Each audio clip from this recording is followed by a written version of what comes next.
Hello students of class 11th MP board. तो half yearly 2024-25 का question number 4 और question number 5 आज देखेंगे।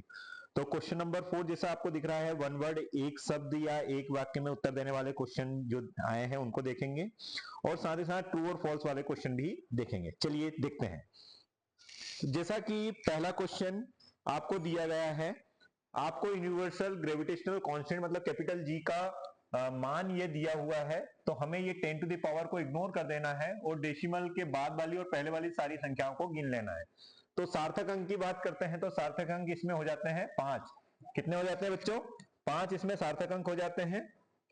ये 5 इसके सार्थक अंक है, सिग्निफिकेंट डिजिट्स कहेंगे इनको। एक दूसरा क्वेश्चन देखते हैं। 1 मीटर पर सेकेंड प्रारंभिक वेग, मतलब आपको प्रारंभिक वेग u दिया है 1 मीटर पर सेकेंड, तथा ये आपको त्वरण दिया है, त्वरण का मान दिया है 1 मीटर पर सेकेंड स्क्वायर। त्वरित पिंड का 1 सेकेंड और समय आपको दिया है 1 सेकेंड।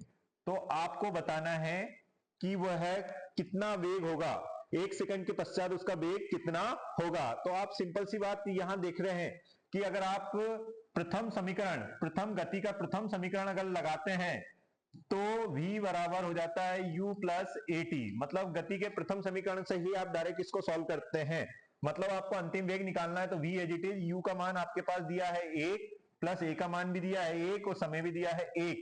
तो ये 1 प्लस 1 और 1 का मल्टीप्लाई होगा तो 1 हो जाएगा और ये हो जाएगा 2 मीटर पर सेकेंड। मतलब 1 सेकेंड के बाद में इसका जो अंतिम वेग है वो कितना हो जाएगा, तो वो हो जाएगा 2 मीटर पर सेकेंड। तीसरा क्वेश्चन देख लेते हैं। यदि कोई मशीन 30 मिनट समय दिया है, समय सॉल्व भी करते जा रहा हूं, समय दिया है 30 मिनट, 30 मिनट मतलब 30 इंटू 60 सेकेंड्स में कन्वर्ट हो जाएगा बेटा, ये किसमें हो जाएगा, सेकंड में हो जाएगा। और कार्य भी दिया है, कार्य कितना दिया है 3.6 इंटू 10⁵ जूल। इसकी शक्ति ज्ञात कीजिए। शक्ति का फॉर्मूला होता है कार्य बटे समय, कार्य बटे समय। कार्य कितना है 3.6 और समय 10⁵ भी दिया है और समय कितना दिया बेटा 30 गुणा 10 की 30 गुणा 60। डेसिमल को हटाइए तो ये 3600 हो जाएंगे, मतलब 600 हो जाएंगे।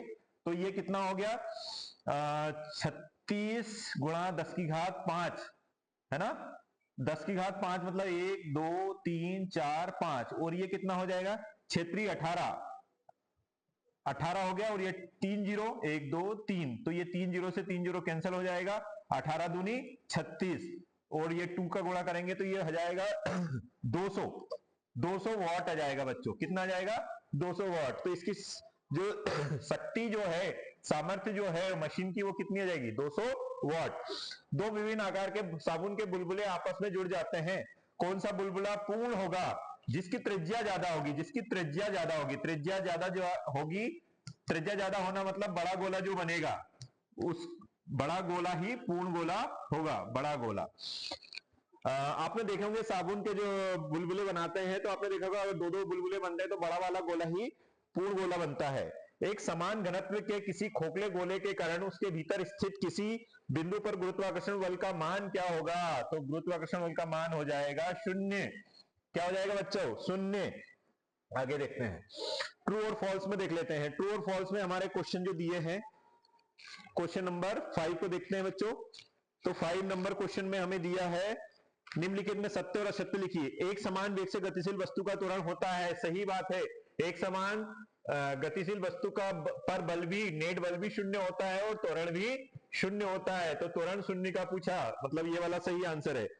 बंदूक से दागी गई गोली का पथ परवलयाकार होता है, हाँ हाँ ये प्रोजेक्टाइल मोशन होता है। कौन सा होता है, प्रक्षेपी गति होता है। और प्रक्षेपी गति में जो पथ होता है वो कैसा होता है, परवलयाकार होता है। मतलब ये भी कैसा होता है, ट्रू होता है।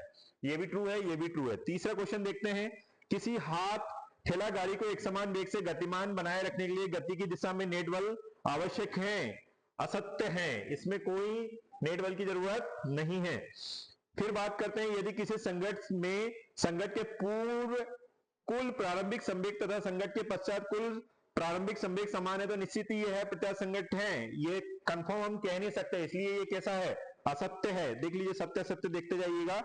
और पृथ्वी तल से गहराई में जाने पर गुरुत्व त्वरण का मान कम हो जाता है, डेफिनेटली कम होता जाता है और केंद्र में आने के बाद में गुरुत्व त्वरण का मान 0 हो जाता है। आई होप क्वेश्चन नंबर 4 और क्वेश्चन नंबर 5 समझ में आए होंगे। then also if you are not getting, then you can ask in comment box. Thank you.